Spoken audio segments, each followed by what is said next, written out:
Hello, everyone, and welcome to A New Direction. My name is Jay Izzo, and oh, man, we got another great show for you. Oh, today's book. Let me tell you about that. It's called Inspire Your Buyers. You know, I know that the majority of you who listen to the show, you're either in sales or you own companies or you're founders of companies. You have sales teams. And the truth of the matter is we're all salespeople at the end of the day. We're all selling something. I'm married. I have to sell myself to my wife every day. And, it's just part of the way it goes. Right.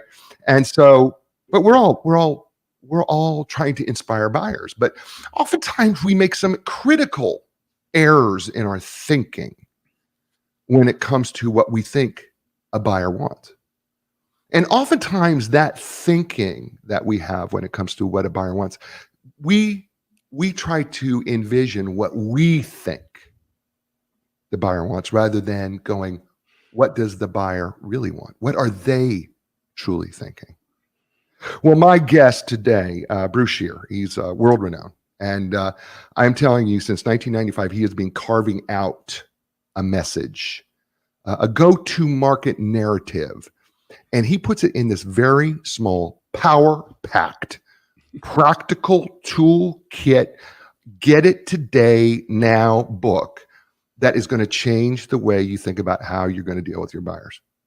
B2B, B2C, don't care. It's going to work. I promise you, because we all make the same mistakes, whether we're B2B, B2C. We all have the same issues, B2B or B2C. The fact of the matter is we need people to buy from us. And if you're not doing a good job, and you probably aren't doing, and even if you think you're doing a good job, you can always do it better. And Bruce is going to help us do that. But before we get to Bruce, let's do what we do every week, right? And that's, I walk you through the 4 areas of your life. The truth of the matter is we are 4-part people: physical, mentally, emotional, spiritual people. And we got to be working on ourselves every day. And if we're not working on ourselves every day, we don't stay static. And so we're not growing, we're dying. And so we got to be, every day we need to do something in these 4 areas. So here's how we do this on the show. If you're just joining us, DBTV, radio, across the country, podcast, however you listen to us, here's how we do it. Scale of 1 to 10, 1 being, 10 being, wow, can't get any better.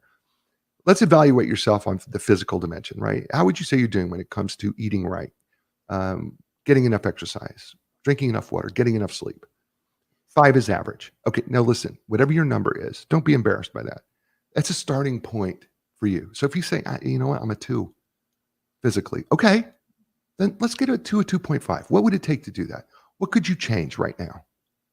Is there some snacks you could get rid of? Are there some things you could get rid of that you could change that right now? That's all we're trying to do.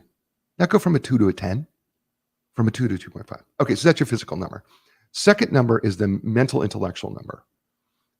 Here's the deal, folks. You cannot sit on a couch thinking that somehow you're going to absorb knowledge that's going to improve you.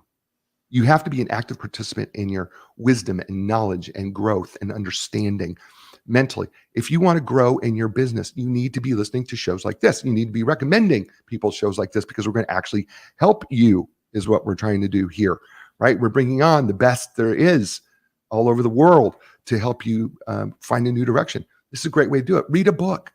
Oh, here's a great one. Try that book. That's a great book to read, right? And it won't even take you long, and you'll grow in wisdom and knowledge. So on a scale of 1 to 10, how would you say you're doing there? All right, third number is the emotional number. And a lot of work has been done on emotional intelligence. And I'm going to tell you something. Bruce Scheer talks about emotional intelligence all over this book. He may not come right out and say, well, according to Daniel Goleman, emotional intelligence, and he may not say, well, your emotional quotient needs to be, but I can tell you this: if you want to understand your buyer, if you want to be able to have a go-to market strategy, that narrative that's going to work, guess what? You have to have some emotional intelligence. So here's how we do it on the show. We break it up into 2 parts. The first part is, how well would you say you're doing when it comes to controlling your emotions under stress and pressure? You've all been there, right? Getting cut off in traffic. Things aren't going well at work, right? How well you would control your emotions when that next pebble gets put on the side of the camel, right? All right. Then the second part is, how well are you able to tap into and understand the emotions of others? You know what I find with a lot of leaders? They don't feel like they have the time to truly listen. And so they do a courtesy listen and they're not really listening. I see a lot of salespeople who really don't tap into the emotions. Matter of fact, it's interesting. Bruce has an acronym called SIZZLE, and the E sizzles, and the E in sizzle is empathetic. You cannot tap into the emotions of other people if you're not empathetic. It's just not possible. So on a scale of 1 to 10, how would you say you're doing emotionally? And then finally, the spiritual area, and the spiritual area works like this. You know what? We all have faith.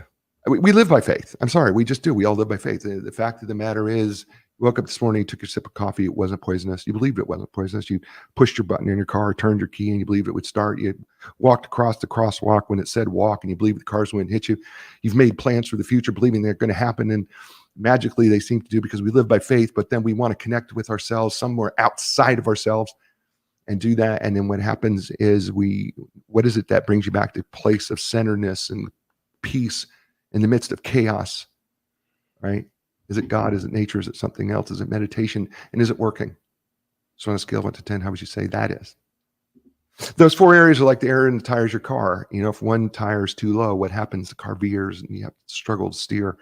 If a lot of tires are low, right, it gets harder. And if you have all 4 tires low, what happens is that your car eventually is going to get ruined. And so we want to bring our tires to the right height so that what we do is that we can drive our car ourselves smoothly. And speaking of someone who does that extremely well, his name is Bruce Scheer. He has a diverse work experience spanning several roles and industries. He currently serves as a partner at revenue teams at inspireyourbuyers.com, working with teams to inspire buyers and accelerate revenue growth. He became the president of the board of directors of the National Speakers Association Northwest, which he will oversee the organization's operations, which, by the way, I'm a big fan of that. Bruce has worked as a facilitating consultant and educator at Corporate Visions, assisting clients like Adobe, eBay, developing effective go-to-market strategies. His earlier works include roles as vice president as West Coast office director of MSI Consulting. He began his career as a business development manager and serving levels in the Asia Pacific region. He has his MBA from University of Oregon, Lundquist College of Business, and he joins us now with his latest effort, Inspire Your Buyers, Go to Market with a Story That Sizzles. Ladies and gentlemen, welcome to the show, and welcome to the first time, Mark Scheer, to A New Direction. Welcome, Mark. Oh, hey, Jay. Yeah. Great to have you on the show. Let's dig right into this. This book here, because it's awesome. And while it may not be very long, I have said this, and I'll be writing this in my 5-star Amazon review, that one of the things I wrote is that this thing is so powerfully packed. You're probably going to have to read it more than once. I take notes on every book on the show, which I'm grateful for, because had I not taken the notes, I would be having to go back and reread it. So let's just get right to it. In your introduction, you talk about the go-to-market narrative. What is that? When we say go-to-market narrative, what is that? Yeah, sometimes, Jay, I frame that as it's a story. A narrative is a story that you tell. Typically, a story has a beginning, a middle, and an end. This go-to-market narrative, it might not necessarily end. It might carry forward a little bit as you inspire your buyer and get them excited. But effectively, it's a story structure that you would use with awesome content in order to captivate that buyer and inspire the buyer and change. Definition of inspire is to inspire someone to change, and that's what we're trying to do with this narrative. That narrative structure. There are 3 major mistakes you talk about that typically most business makes when they try to do a go-to-market narrative. And by the way, I've seen these all, right? You say the first mistake is that business and revenue leaders do nothing, and they just continue with the random acts of conversations and content, right? Yeah, and you'll hear those dialogues all the time. I hear them in the boardroom and outside of the boardroom that, hey, we hire good people. They should be able to make magic. We hire the best sellers, best marketers. Just leave them to their devices, and they should do a good job because we're paying them to do so. That's what I call do nothing. Okay. And that results in what I call random acts of conversation by the sellers and random acts of marketing by the marketers. And nobody benefits from that so much. So then we do mistake number 2, because this is how it rolls. It seems to actually go in this kind of direction, by the way. Yeah, Where yeah. we go, okay, we're not doing anything. We think we're kind of okay. Okay, it's really not working. So now what we're gonna do is, we got some really good people inside. We got some marketing people in our space here. Let's have them work and fix the message. Yeah. That doesn't work either, does it?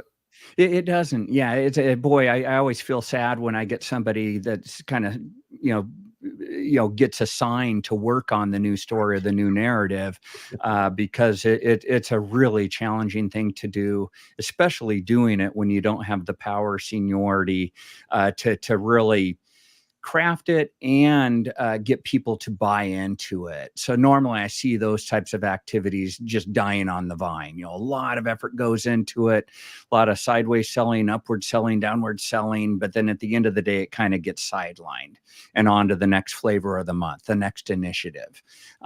Doesn't get much traction. Yeah. So I love how this just goes, right? First, we're not doing anything. Then we think, well, we maybe should do something. So we're going to let people inside the office do it. And then that's not working. So then we go to, well, you know what? There's this really expensive ABC brand agency. They've been seem to be really, really successful with these major corporations. Let's hire them to do it. And that doesn't work out so well either, does it, typically? It doesn't. Yeah, I see that very, very often, especially some of the bigger organizations I serve. They see that as an answer that, hey, we're going to go invest a lot of money in a brand agency, advertising agency. They'll come up with a clever tagline and message, and that's going to work. Normally, it doesn't. It doesn't carry a narrative structure. There's no story there, just a lot of words and messaging, but no core story that's going to inspire buyers. And it's funny, Coach Jay, I had met with a head of a top agency and one of the largest organizations serving the financial sector with technology solutions, had engaged this agency to put together what's typically known as a message map. And I met with that leader of the agency a couple times trying to partner and saying, hey, at the end of the day, can you follow my structure for narrative? Give me some inputs that I could use. And it's just not normal. So, and of course it didn't happen. We needed to work it out on our own after the fact. So I hope the business leaders that listen to this show are starting to feel a little pain, because you've probably gone through this process that you and I have just talked about. And I hope they feel a little pain about this, because there's got to be another answer. And that's where this book comes in. And I think this is where we get to chapter 1, which is called Embrace the Narrative Imperative, is what it's entitled. And we seem to make another mistake often in our own narratives when we present our sales pitch or whatever we're presenting. It could be even the content, the white paper that we put out. It could be any marketing message for that matter. And you say this, simply put, the best narratives make the customer, not the vendor, the hero. And so often I see when I coach businesses, and I know you see it, that we keep telling people, or they keep hearing some sort of a conversation in their head that says, well, what we want to do is we want to identify the problem and then we become the hero. And that's not it at all, is it? It's not. Yeah. I don't know if David Ogilvy wrote a book on advertising, but he famously coined the notion that the product is the hero. And sadly, so many people have taken that to heart, and they do frame everything they talk about around the product themselves as hero. And once you make that fundamental shift to your buyer as hero, it just makes things so much easier in terms of creating a structure of a story around that hero, the journey they're going through and the pain, like you talked about before, the emotive element of that, that hero's journey, framing it around the buyer. That's a beautiful way to frame it. So so the best narratives make the customer, not the product. So the vendor make the customer, not the vendor, the hero. That's right. So these narratives, this is what you write. These narratives show the customer that they have a problem and what Yeah. life would look like if that problem went away. So now I can see a little bit, I can hear people having a little confusion going, well, hold it. That sounds like I'm the solution to the problem, Bruce. If so, help me understand that a little bit more. Well, the core structure of a narrative, I talk about 5 key elements in the book that you need to get right to have a compelling narrative that inspires the buyers. The first key element is targeting. Are you targeting the right buyer? And I often see people completely missing that point. And let me know, Jay, when you need me to jump into some stories to anchor on these points. But Well, it's just, well, let's go. I mean, if we're going to head to targeting, let's go ahead and let's talk about targeting, because I think people misunderstand the word targeting. Yeah. So I think if we can clarify what you're saying about who do we target our got to narrative around, and what does that look like, I think that would be an excellent way to Yeah, let's do it. Okay. Yeah, when I was working on the book, a buddy of mine gave me a call from Singapore, and little did he know that I was going to feature him in the book. And I don't know if you remember this story, Jay, but he was head of business development selling an English language platform into the Chinese market. And China has many different English teaching schools, and it's really wonderful because a lot of Chinese, they see learning English as the path to success. That'll get them higher up in organizations, that'll get them out of the country into our elite institutions around the world, and where they can have some vibrant international careers leveraging the language of English. So anyways, he's trying to sell into the Chinese market. He was kind of having a little bit of a tough time, but we were having a good dialogue about that. And I was asking him, first and foremost, who's the customer? And he's talking about large Chinese language institutions.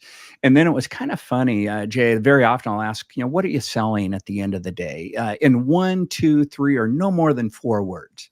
What are you selling? And then my buddy, he, it was like I shot him with a stun gun. He is very quiet, thinking about it really deeply. And then he says, we're selling confidence. I go, you're selling confidence to Chinese language schools, these institutions. I go, let's talk about the customer. Who's the customer? And he goes, well, I go, well, who signs the contract? And he goes, well, the leaders of these language institutions in China. And I go, and they're looking for confidence from you? And he's like going, no, I don't think so. But that's what you just said. And then, then we talk about it a little bit more. What are they looking for? They really want enrollment in their schools, and it's a competitive marketplace out there in China, lots of different language institutions. So just by design, his message, his story would be completely off kilter by not targeting the right buyer with the right story. And I'll illustrate just a little bit further there, Jay, just to be as clear as I can. So we start brainstorming around, okay, so the guy signing the contract, the guy purchasing your large language platform, English platform, isn't a student, who wants all that confidence. It's the buyer, the signer. What they want's enrollment. Then we move into the next element of the narrative structure. Well, what's their problem? What's going on in their world? And their problem would be under enrollment, just because of this, intensely competitive marketplace for English language in China.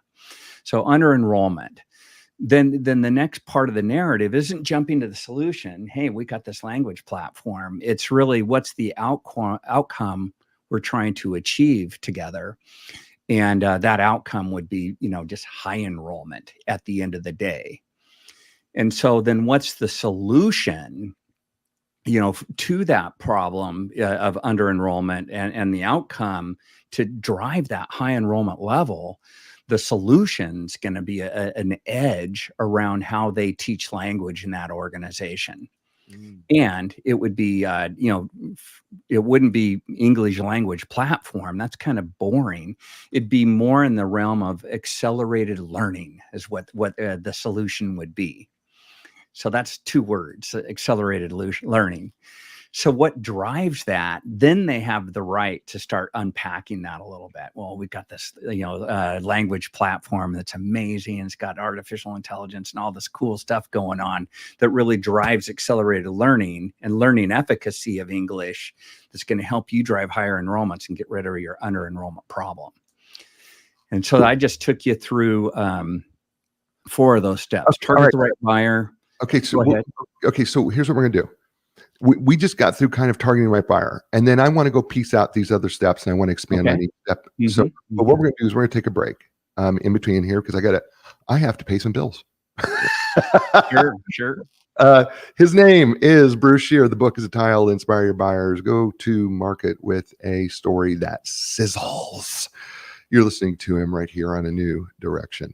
Hey, folks, Epic Physical Therapy, whether you're recovering from an injury, surgery, suffering everyday aches and pains, or maybe you're having difficult performing activities of daily living, maybe you're a professional athlete that just wants to improve how you move and feel. Listen, the elite team at Epic Physical Therapy will customize a treatment program that is specifically designed for you. So when you're in need of epic relief, epic recovery, epic results, don't look any further. Go to epicpt.com.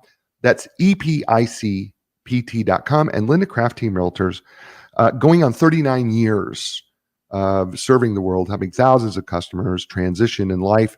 And you go away, that's a real estate company. What do you mean life transition? Well, think about every place you ever lived has been a transition in life. And they know how to take the stress and reduce that stress in that part of your transition. So whether you're selling your home or buying your home, they understand it. They've helped thousands of people just like you and help make that transition and do it with excellence. So when you're ready to make that transition, whether you're selling or you're buying, go to lindacraft.com. It's LINDACRAFT.com. And we're back here on A New Direction with Bruce Scheer and his book, Inspire Your Buyers. Go to market with a story that sizzles. Yeah, I love saying that. That's pretty awesome. All right. So we got target the right buyers. You gave us that. So, but and then we've got spotlight the big problem. I don't want to overlook this one, Bruce, because the idea of spotlighting the big problem and what is the big problem is a problem. It really is. So you may target the right buyer, but in your story, are we spotlighting the big problem? Because we can also spotlight the little problems. Did I got that right? Yeah. We want to focus on the big problem, especially if we've got a big solution and we're targeting a big buyer. Right. We definitely want to keep things big. Typically, especially in the B2B world that I hang out in the most, there's multiple selling conversations. But when we're starting high up in the organization, early on in that buying journey, we want to focus on some of the big themes, and that's what you just highlighted, spotlighting the big problem. That's the first thing we do after we target the right buyer, is we spotlight the big problem. The word spotlight, Jay, I chose that because I want to shine a light on it. And when you shine a spotlight, whatever's in its way, boom, you can see it vividly, but everything else is kind of dark. And that's what we're trying to do, is just being really clear in our narrative structure. Bang, spotlight right there on that problem and hold it right there. I do have a visual, Jay, that I could show just to kind of make this a point. Okay. Let's go ahead and let's put that together. Let's get you over there. How about that? Yeah, just the spotlight. And we want to take it right in there. That big hairy ball that I'm showing right there. Yeah. That's the nasty problem, and that spotlight just covers it and nothing else. We just want to focus right there. I've got one other example to bring forward with you. I had met this gentleman in in a bar, Fisherman's Wharf in San Francisco. I was down there helping one of the fastest growing stocks during the pandemic. This company was just on fire, but I'm down there in a bar, just grabbing a drink with a random person who happens to be staying at the hotel. He's there attending a conference with his CEO, and we do this "what do you do" type of routine. And he goes, well, I've got a VR solution for doctors. And I go, great. Hey, could you summarize, just what are you offering? 1, 2, 3, or no more than 4 words. And again, stun gun. He thinks about it for a long time. And then he goes, Netflix for doctors. And I'm not going, you're selling Netflix for doctors? Is it a streaming service where doctors watch movies? And he's like going, oh, no. I guess that didn't work. And then, so then we kind of got into it there. Well, hey, who's the buyer? Who's the hero of his story? So it's VR, virtual reality goggles and software and all that for doctors. And he goes, well, we're typically selling into hospitals, and the people who typically sign the contract are chief medical officers. They're the ones that make that decision and sign the contract. I go, okay, that's pretty cool. So then, we anchored on that, the CMOs, and then we start to brainstorm on VR for doctors. What's the problem you're solving for the CMO? And then, and then we have a lot of discussion around that. And then we anchor on the whole notion of underperforming clinician teams. And the way the problem was mentioned to me, Jay, was senior doctors don't trust junior doctors. So therefore, senior doctors do more of the surgeries than the junior doctors. So the senior doctors get burned out and make mistakes, while the junior doctors get upset and emotionally, peeved because they're not getting to do the surgeries. The senior doctors they're tired, they're lethargic, they're making mistakes, and it brings the whole team down. They're not really maximizing their talent set, all these, surgeons. And the problem of that is bad mistakes. People not making it, people return visits to the hospital, and total brand erosion for these hospitals when these clinician teams don't perform at the optimal level. And again, underpinning that was doctors not, the senior doctors not sharing the load with the junior doctors. So then so that's talking about the problem. 3 words here: underperforming clinician teams. Then we moved on to, hey, what's the better outcome that we could promise that CMO if they engaged with us? And then, we deliver better patient outcomes. That load would be distributed. All doctors would be performing better, less repeat visits, more satisfied patients, less mortality and less lawsuits, less, horribleness, driving better patient outcomes. Well, that's wonderful. Okay, so how do we get there? So Jay, and now we talk about the solution. Notice how we did target, then we did the problem, then we did the outcome. Now we've got an interested buyer. Now we can talk about the solution. Okay, but we don't. Go ahead. I'm going to stop here a little bit. Sure. The problem part, the problem piece that I think is important for people to understand is, because we kind of overlooked what's their pain. Because you make a really big deal about really understanding that pain, because you even say you want to create tension at this point, before we get to the solution part, that we want to create this tension actually in the pain, and that so much tension that they go, I got to get it. It's so clear to them, I've got to get this solved because it hurts just even thinking about it. Oh, absolutely. And Jay, I'll share one other model with you. It's not in my book. It's in another book, beautiful book called Thinking Fast and Slow by Daniel Kahneman. But that pain dimension, that problem dimension, it's twice as powerful as the benefit dimension or the outcome dimension, as I'm sharing for the viewing audience now. There's a 2 times delta in terms of that motivation for change. If people are afraid of the loss, the pain of what they're experiencing. So that's why we're spotlighting that. And gosh, I always talk about even pouring gas on it, making it worse, because that truly does motivate people, both in their individual lives, as I was hearing you talk about, and then also in their professional lives. You really want to spotlight the problem and really nail that. So go back to that storyline. I don't think we do that. I think what we do is we kind of go, we hit it a little bit, but we don't.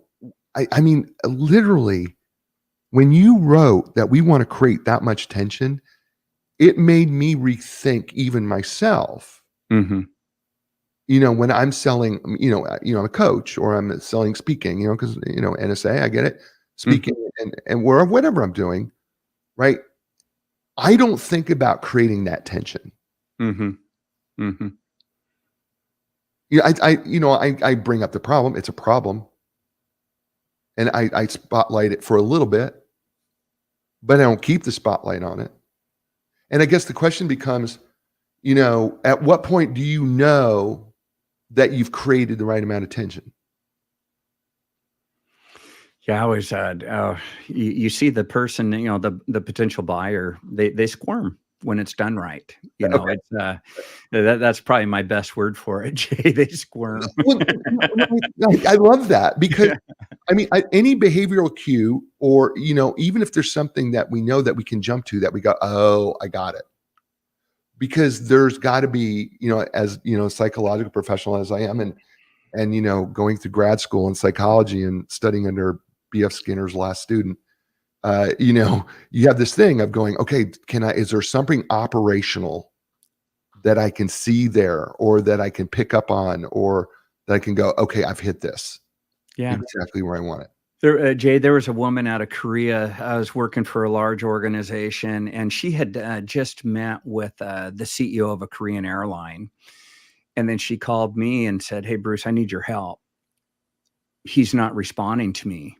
We had a great meeting. I flew in my executives into Korea. We met with him in his offices.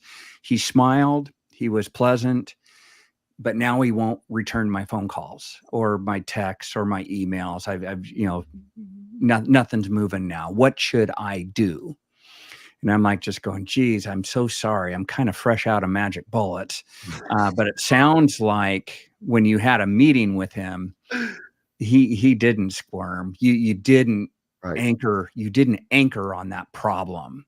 He smiled the whole way. He was probably thinking about his next movie he wanted to watch that night, and was just trying to be polite to you, but you did not anchor on that problem. And there was no, like you said earlier, no emotional tension around that. Have you ever heard the phrase "people buy on emotion and justify with logic"? Oh gosh, yes. Yeah. So there was no that emotional tension wasn't there in relation to the problem or the outcome. It was just pleasant, and that's not a good place to be. All right. So then now let's jump to because you're chapter 4 now. Envision the desired outcome. Because John Chambers, who we all know in the Research Triangle Park area, because it's Cisco Systems, you don't sell products, you sell outcomes. So we spotlight. So we've targeted the right buyer. We've spotlighted the problem. We've created the tension. We've got them squirming. How do we sell, or how do we envision the desired outcome? What does that really look like now at that point? And I'll give you the screen again here. Yeah. Or what that looks like, Jay, back to that, what I call the Netflix for Doctors story. That's where you help that CMO envision, hey, if that problem goes away, and what kind of benefits could I achieve? Then they're starting to see a better way. So this is my wife's illustrations, by the way. I can't take credit for that. By the way, they're fantastic. Thank you, sir.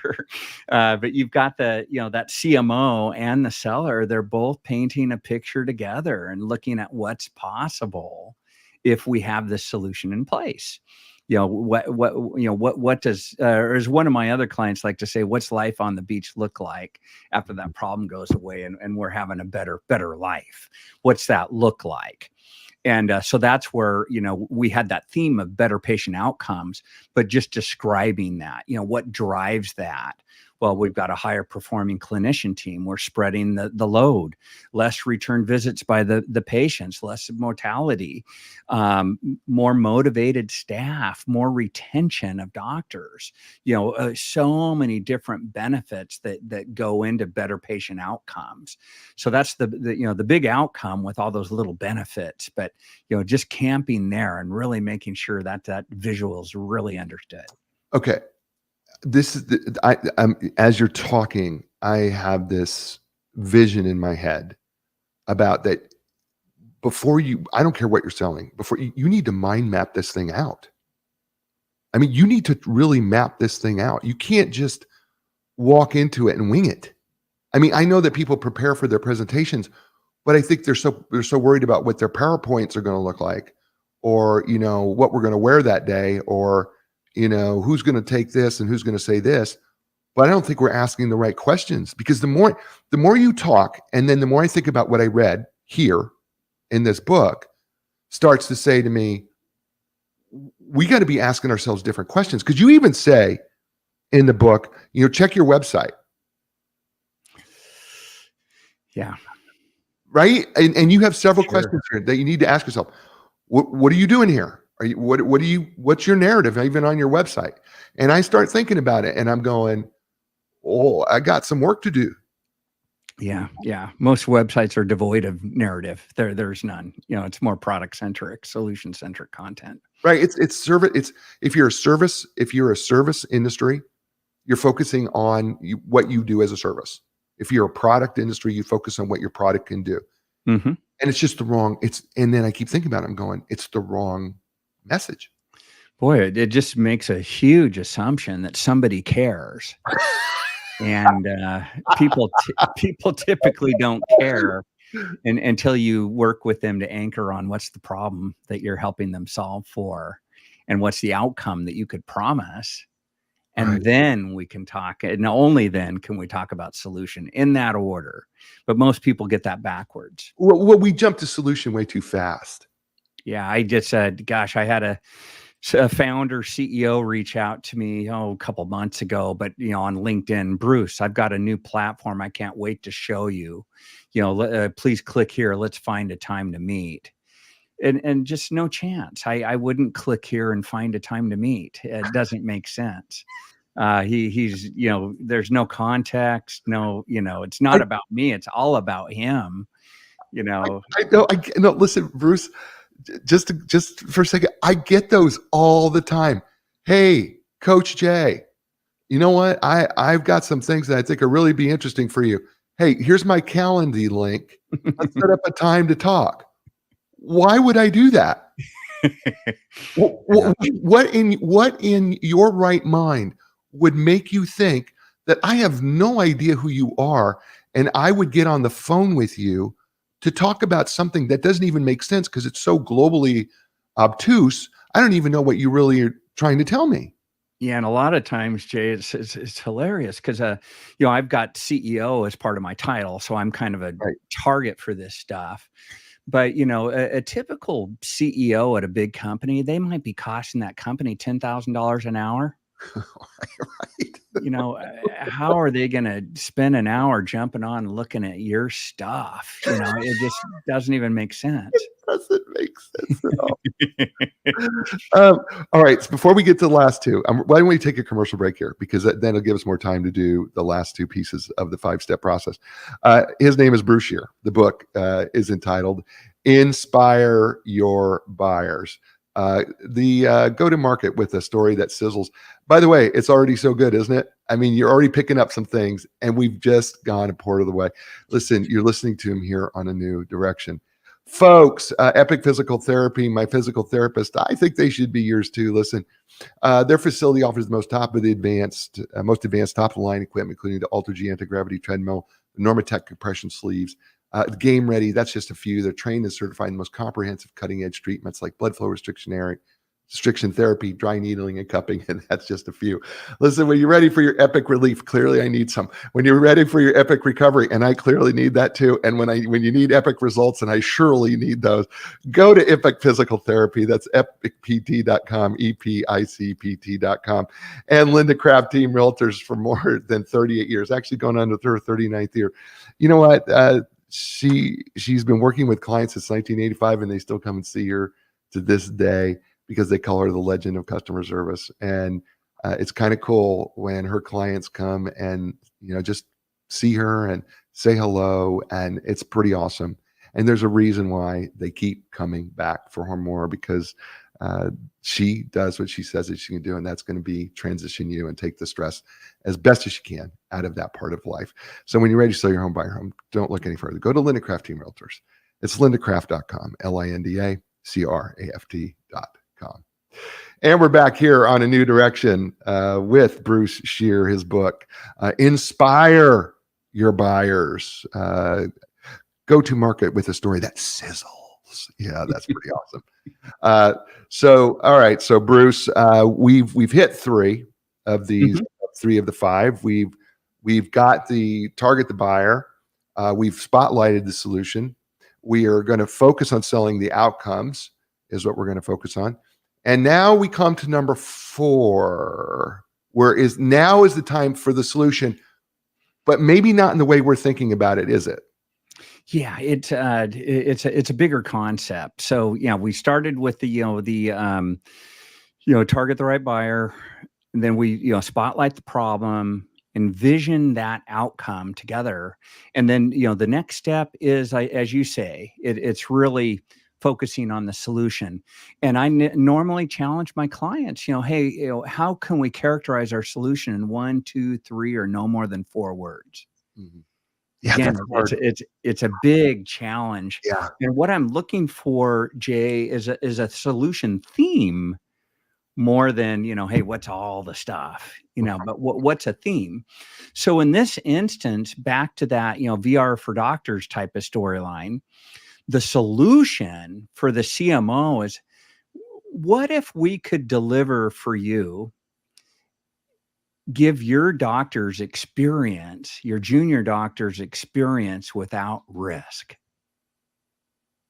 Whoa, that's pretty cool. And then that might beg the question, well, how do you do that? And then you can get into some of the elements that constitute that solution. But the solution itself is experience without risk, not a VR for doctors platform. And we spend an awful lot of time trying to sell our widgets and bells and whistles and our sizzles and all those things that we think that make our product or service so outstanding. And we spend so much time trying to go, well, we got this, well, we got that, and this is better than them. But that's not that's not the solution at all, is it? No, it's really, it's a higher level. Again, I use the word theme, because it sets the theme for what you're bringing together to make that possible. Yeah. So we're going to deliver, again, you've got underperforming clinician teams. You want better patient outcomes. What will allow that to happen, where we can increase that team's performance, is experience without risk. We'll let those junior guys do more surgeries, and therefore the senior doctors will spread the load and get you better patient outcomes. So how do we do experience without risk? That's the how question. Then we can dig into that.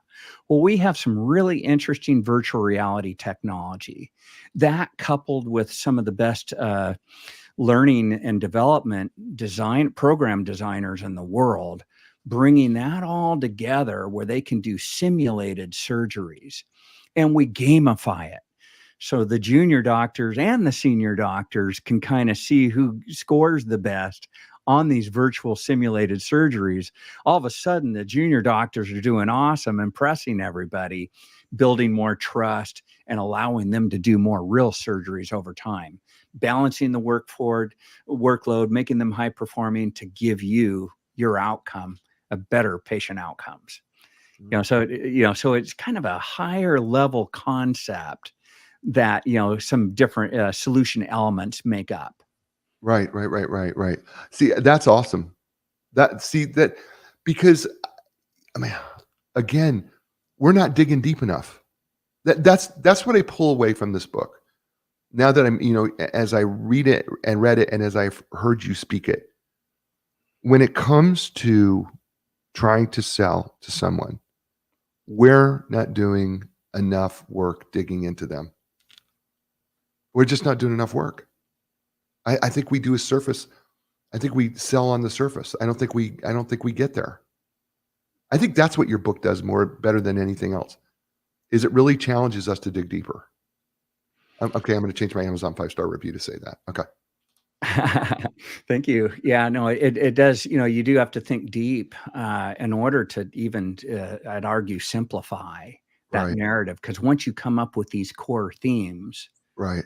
of problem, outcome, solution, man, Right. oh man, it just makes life so much easier. Everything you say will become part of that context. Okay. So then we've gone through the first four, Hmm. and then we make another mistake, right? Because and thank you for the football reference. Just as a former collegiate athlete, football player, I just want to Oh, thank you for the football cool. reference, right? Yes, yes. Is that we fumble at the goal line because so where do you think we should go from here, Bruce? Yeah, yeah, and I see that, I witness it so often by with the sellers that I serve, but, normally, time's not managed in a selling conversation, and, you go all the way to the end, and then, hey, Jay, you might even say, "Hey, I gotta go," and if I'm the seller, I'm like, "Oh, yeah, but wait." What should we do? And then your typical response is, well, Bruce, good conversation. Send me more information, and Yes. we'll have some internal meetings, and I'll keep you informed. Right. And then there's 1,000 watts of silence, and we don't speak again, typically. Right. And you instead, though, and I'm quoting you. Okay. So I'm going to quote you from the book because I do that because I have all the notes right here. I teach my clients to arm their sellers and marketers with clear next steps. What does that look like? Um, Do we need to give you the screen? Yeah, please. Yeah, it's solution by solution, really, what that looks like. Okay. Many organizations, they don't have prescribed next steps, and back to the VR for doctors example. I love the notion of a prescription. Here's what to do. Mhm. In order to buy from us, here's typically the journey steps and how we can help you.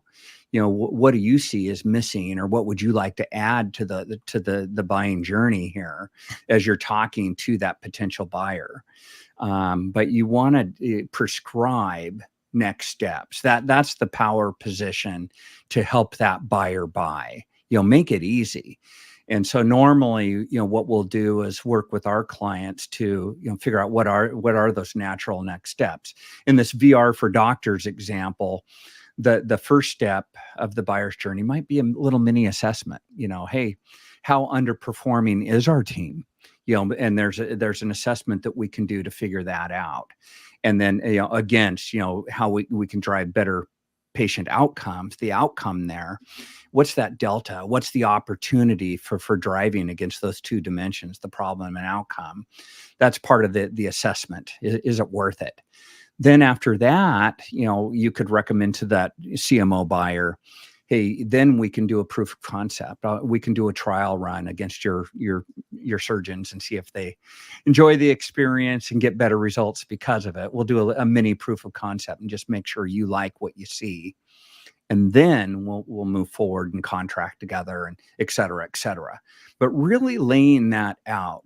And Jay, I don't know if you saw in the book, I did a project that rolled all the way up to Steve Ballmer with Mhm. Microsoft. It was a joint go-to-market between HP and Steve and Microsoft. Steve Ballmer and Mark Hurd both were the sponsors of this. One of the most stressful projects of my career. But I had to work on 8 solutions, a joint investment of $375 million by both those huge entities into these solutions, into marketing these solutions, not even making them, but marketing them. But what I challenged the solution teams with is let's prescribe next steps on how to buy.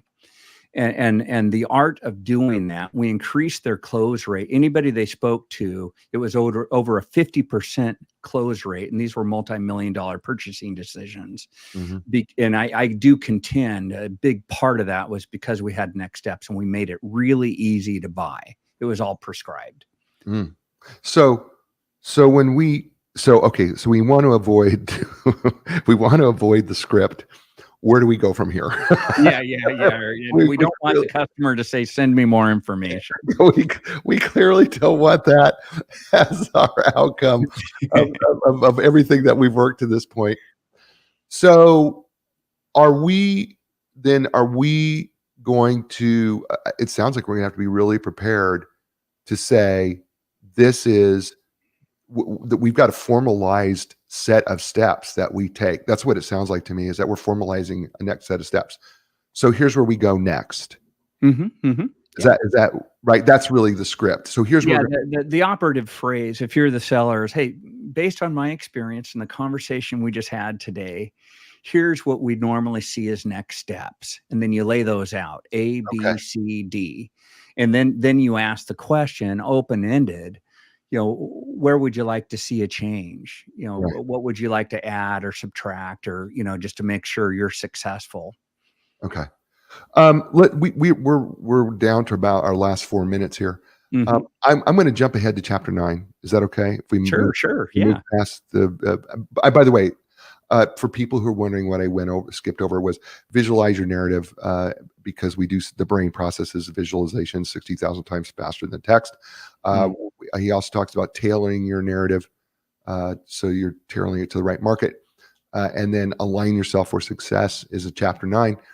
And the reason I want to get here is because you talk about the North Star messaging model, and it has 5 key phases. And I thought maybe I know it's going to be a short amount of time, but in a few minutes, I think it's important for us to probably talk about that, because that can help us develop this narrative more clearly. Would you agree with that? Sure. Yeah. And I can lay that out for you, Jay. No problem. All right. Thank you. And this is what I recommend for folks. If you have more people on your team and you need to get buy-in for your narrative, definitely follow this model. It fully works. So how this works is you want to, start with scanning. And so normally you're scanning across the competitive sphere of who's saying what out there in the universe around your solution domain. And what I find is very often, if you have competitors, everybody starts sounding the same. So you just want to see what's the market noise, who's saying what, and what's the noise. Once you understand that, then you want to start crafting or developing your narrative. What's that going to look like? What's that going to sound like? And we did skip over visualizing the narrative, but that's a key part of this. So what are those broad themes of problem, outcome, solution, and how do we visualize all that? Once you're done with that step, the develop, then you want to go out and test it and see if it resonates and see if it truly is differentiated from all those competitors in the competitive pack. So we're testing it. And boy, after doing this for over 20 years, I always learned by talking to customers and analysts, third-party advisors, et cetera, and figure out how to refine the narrative. And that's the fourth phase of this, fourth step. And then after that, you launch and learn. You load your sellers up and marketers up, and you're doing campaigns around it. But you'll learn over a couple months period that, hey, some things are misconstrued, not very well understood, et cetera. And there's always an opportunity for making tweaks and making things a little bit better. And so that's why launch and learn, because you can make improvements along the way. And that's what we call the North Star messaging model. And it's very powerful for getting all your stakeholders on the bus with your narrative. Remember that danger I said, number 2, delegating down to somebody inside the organization who isn't very powerful. If you follow this narrative development model, this North Star model, it'll help you prove that you've got an amazing narrative, and that'll help the organization go to market with success. That's awesome. We've done our hour. It's gone really, really fast, Bruce. It did. Yeah. I've had a lot of fun. I hope you have too. Oh, definitely. Yeah. Tell people how they can get a hold of you, because I mean, we didn't even get. I mean, we touched on just a little bit of the book. I mean, we went through, gave you a brief outline of it, but there's more, so much more. So tell people how they get a hold of you. Yeah. I'd recommend going to our website, inspireyourbuyers.com. That's a great way to connect, schedule a meeting, what have you. Inspireyourbuyers.com/books. 2023 has been an amazing year for me, Jay, but 2 bestsellers. This book that we're featuring, Inspire Your Buyers, Go to Market with a Story That Sizzles. And then also another book. It's called The Most Amazing Marketing Book Ever. And Why don't I have this book, Bruce? You're gonna have it. Yeah, Why, yeah. I'll have why don't I have this book? Why aren't we booking a second show, Bruce? We have to. Yeah, and that one, a fabulous book, and exploded as well. I collaborated on that with a community I'm part of. 35 of us knocked that book out, and it's had really wonderful market receptions, being published in other languages right now. It's a global book at this point. So they could see books there, and then I hang out on LinkedIn all the time. So I would just be at linkedin.com/in/B Scheer, BSCHEER. Please connect with me there. That'd be awesome. Thank you so much, Bruce. Stay with me. Hey, folks, that's the show. You know what I say to you every week, and that's this. You know what? You're in control of 3 things: your attitude, your effort, and your resiliency. I know that circumstances can be tough and they can be difficult. I get it. But you control your attitude. You control your effort. That's your excellence. And we all get knocked down from time to time, but you make the decision to get back up again. Take control of those 3 things, because that's within your power. I'm going to be back next week with another great guest, which means it's another great book, and it's going to be another great show. As I say to you all over, you know what you do. You watch us, and I thank you. You had a lot of choices. You chose us. Thanks for doing that. Give us a thumbs up on YouTube, and wherever you're listening or wherever you're watching, you know what? Give us a positive review. As I say to you all over the world, you know what that is. Ciao.